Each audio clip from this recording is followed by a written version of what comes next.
Oy. So hi everyone.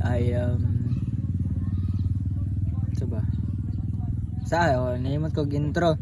So basically it's not basic, but basically here's the basic thing about me is that I am Chano, and this is basically the basic channel of mine.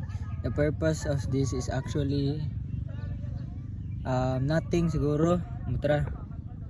Dili pa maswitch ang camera. So I just want this channel to be my medium.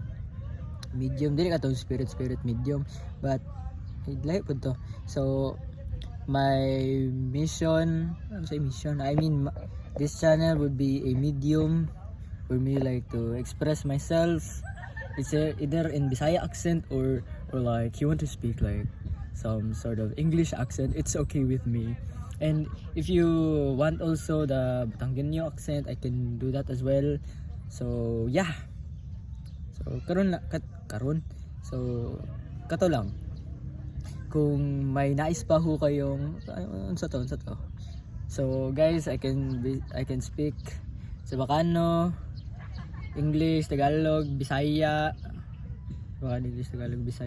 and Japanese. Ohayo gozaimasu. Kilawan naman ron. Let's go. Yun sa. Bye-bye.